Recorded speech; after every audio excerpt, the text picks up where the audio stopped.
Picture this, a brand new arena, a home crowd that's been building excitement for months, and by the final buzzer, that same crowd is turning their backs on their own star player. Not because she lost. Because of how she tried to win. Stick with me, because what happened in Toronto on August 18th isn't just another box score, it's the night a rivalry boiled over, a record 16 years in the making finally fell, and one player's attitude backfired in front of her own fans in the most public way possible. Comment CC Record Breaker if you're ready for this one, and stay with me until the end, because the karma at the finish line is something you genuinely cannot script. Walk into Toronto's arena before tip-off on August 18th and you'd have no idea which team the building actually belonged to. Half the crowd is decked out in the Tempo's teal, cheering on a franchise barely a year old, hosting Indiana for the very first time. The other half is wearing number 22, holding up signs that have nothing to do with the home team. That's not an exaggeration, that's just what a Caitlin Clark road game looks like right now, even in a city that's never had a WNBA team before this season. This isn't a normal Tuesday for Indiana either. The Fever are deep into a 5-game road trip, and they're rolling. They walked into this game on a 4-game win streak, sitting at 23-12 on the year, and Toronto was the next team standing in the way. The Tempo, meanwhile, were in the middle of a brutal stretch, a 10-game losing skid heading into the night, a first-year expansion team still trying to find its footing in a brutal Eastern Conference. On paper, this had blowout potential. What nobody expected was just how much bad blood was about to spill onto the court, and how loud Toronto's own fans would get about it before the night was over. If you've followed the Fever at all this season, you know Marina Mabrey's name comes with baggage where Caitlin Clark is concerned.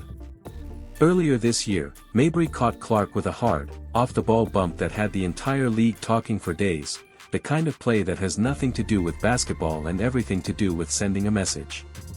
Clark didn't forget it. Neither did her teammates. So when Toronto came out playing physical from the opening tip, hard screens, extra shoves after the whistle, bodies flying into cutters, nobody in Indiana's locker room was surprised.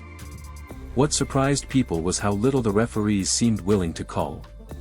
Possession after possession, the contact piled up, and Indiana just kept absorbing it and answering with buckets instead of complaints.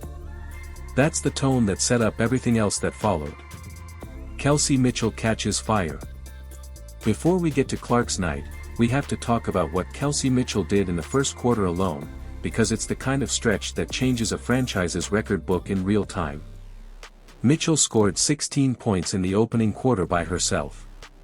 She wasn't just making shots, she was making the kind of shots that make broadcasters lose their voice. Catch, barely square up, splash. Off a screen, no hesitation, splash. By the time the second quarter rolled around, she'd already tied a mark that had stood since 2008, Aya Wilson's record for the longest streak of consecutive 20-point games in WNBA history.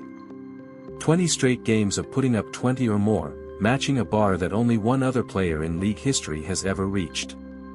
Think about what that actually means. Every single game, for weeks on end, opposing defenses know exactly what's coming, build entire scouting reports around stopping her, and still can't do it. That's not a hot streak. That's a level of consistency that turns a really good scorer into a genuinely historic one. Mitchell finished the night with 29 points, but she didn't finish the game. Late in the third quarter, after a stretch where she scored 8 points in under a minute, she headed to the locker room and didn't return. Fever head coach Stephanie White said afterward that Mitchell simply got overheated, not a serious injury, just the toll of a 5-game road trip catching up with a body that's been carrying a historic scoring streak from city to city with almost no rest in between. Still, on a night this big, watching her walk to the bench was enough to make the whole building hold its breath for a second. 6 awards, 1 duo, and a record 17 years in the making. While Mitchell was busy rewriting her own history, Caitlin Clark was quietly stacking up milestones of her own. She finished the night with 24 points, 7 assists, and 4 made threes, not her flashiest stat line of the season, but one that came wrapped in context that made it matter more. Earlier that week, Clark had already picked up her 4th Eastern Conference Player of the Week award of the season, along with her second AP Player of the Week honor, recognition for a stretch where she'd been the best player on the floor practically every night. Then came the number that really mattered. This was the 16th game this season in which both Clark and Mitchell scored 20 or more points in the same contest. That number matters because it broke a record that had stood since 2008, when Diana Taurasi and Cappie Pondexter did it 15 times for Phoenix. 17 years, and nobody had touched it. Then Clark and Mitchell showed up in Toronto and buried it without so much as a celebration, because at this point, for them, it's just another Tuesday. No backcourt duo in WNBA history has ever hit that number. Not Taurasi and Pondexter. Not anybody. And they did it in a building that had spent all night trying to rattle them physically. Toronto's own fans' turn. Here's where the story stops being just about box scores. As the physical play kept escalating, Mabry and Mitchell found themselves face to face after another extra shove away from the ball. Words were exchanged. Officials stepped in and handed out technical fouls on both sides. For a moment, the entire arena forgot there was still a basketball game happening. And that's when something remarkable happened. The boos that followed weren't coming from the Clark fans scattered through the crowd. They were coming from Toronto's own section, fans who'd paid to watch their home team win, turning on their own star in real time because of how she'd chosen to play the game.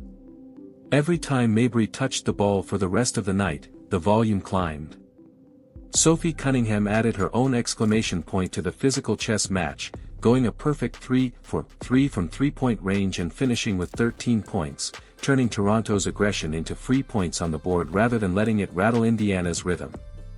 Aaliyah Boston chipped in 16 points as well, and together, Boston, Clark, and Mitchell marked the 30th game this season the trio has combined for 15-plus points apiece, a level of top-to-bottom production that's become the norm for this roster, not the exception. The final horn, and what happened after. When the buzzer finally sounded, the scoreboard read 101-95, Fever. Indiana extended their winning streak to 5 straight, improving to 24-12 on the season and 10-2 over their last 12 games. Toronto, meanwhile, dropped to 11 losses in a row, a rough stretch for a first-year franchise still trying to find its identity. But the real story was what happened outside the arena. Fans lined up afterward, not for Toronto's own players, but for Clark. Some of them were even holding tempo gear, hoping she'd sign it anyway. It's about as clear a message as a crowd can send without saying a single word out loud. Jersey color stopped mattering to a lot of people in that building the moment they watched her play in person. Mabry wanted to be the disruptor on her own floor that night. She wanted the extra contact, the extra jawing, a rattled opponent. Instead, by the final horn, she was the least popular person in her own arena, booed by her own crowd and outdrawn at the autograph table by the player she'd spent the whole game trying to shake. Why this night matters going forward. 10 weeks ago, nobody would have predicted a first-year Toronto franchise hosting this kind of spectacle. But that's exactly what the WNBA looks like in 2026, arenas splitting their loyalty down the middle, records falling seemingly every other week, and a rivalry-fueled physicality that's only getting more intense as the playoffs get closer. For Indiana, this win is about more than just a streak. Sitting at 24-12 with just a handful of games left, every one of these road wins is building a case, for playoff seeding, for Clark's MVP resume, and for a roster that's proving it's not a one-woman show. Mitchell's scoring streak, Cunningham's shooting, Boston's consistency, it all adds up to a team peaking at exactly the right time. And for a rivalry that's clearly nowhere near cooling off, the next meeting between these two teams is one you will not want to miss.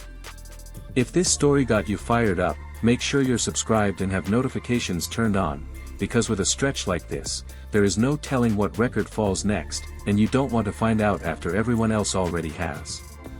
Drop a comment with CC Record Breaker to show some love for Caitlin, and let me know down below, do you think Toronto's crowd made the right call turning on their own player?